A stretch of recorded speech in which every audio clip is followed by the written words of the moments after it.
Libertarian Party. Thanks for coming out here today. Hi guys. Yeah!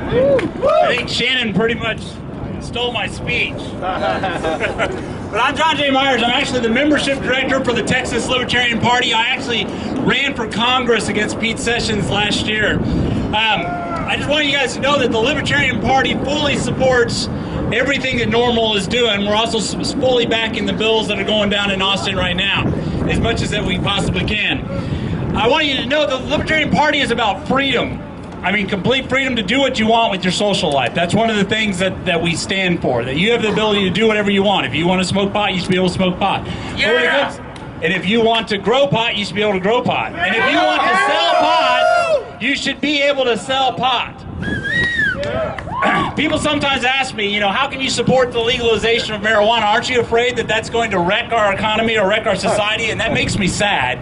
You know, after 100 years of lies, that the people are actually really starting to believe this. I guess they always have. If you know the facts about marijuana, then you absolutely know that there's no reason why there should be a prohibition on marijuana.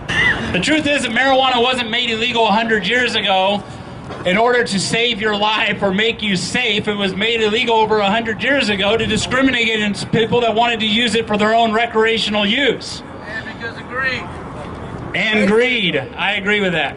The truth is that despite what the government establishment would have you believe, that marijuana is not a gateway drug, and this has been proven through many years and many research studies. The truth is that marijuana has proven to be significantly less addictive than alcohol and tobacco. Last year, alcohol was responsible for 80,000 deaths, whereas tobacco was responsible for a staggering 440,000 deaths. And marijuana was responsible for Zero! Right, you got it. Okay, you beat me. Not a single death related to marijuana use. Now, the truth is that there was no deaths related to marijuana, but it's hard to imagine, as we can see, that there aren't many thousands of deaths due to the prohibition of marijuana. Last year, 15,000 deaths occurred in Mexico due to our drug war that we have going on down there and with those people.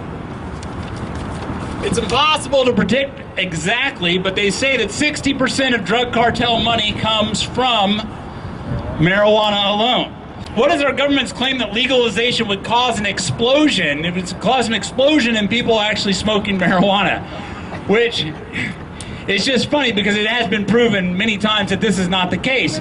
I know that you all are waiting diligently for the time for them to make marijuana legal so that you can try it for the first time.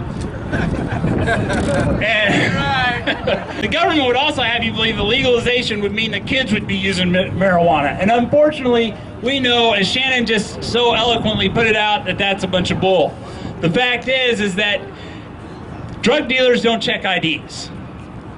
Okay, but people behind a clerk behind a counter is going to check your ID. The truth is that the enforcement of marijuana laws cost $8 billion last year, and that if we were to regulate and tax marijuana, it would have brought in $7 billion last year. And the question is that going to solve the debt crisis?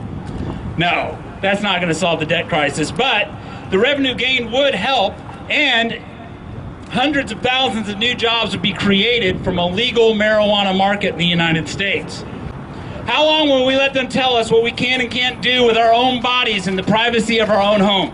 I ask you now to take a stand and spread the message. Tell your friends, tell your family, tell them the truth about marijuana prohibition. Let them know how the federal government has propagated their lies over a century for their own benefit. If we can get the message out, if we can get more people to support organizations like NORML and the Texas Libertarian Party who believe that you have a right to do what you please with your own body, Damn Skippy! and fighting to make a change in Washington and Austin, then we can end this 100-year reign of hypocrisy. We can end marijuana prohibition. Yeah! So thank you guys for having me out. Again, I work for the Texas Libertarian Party.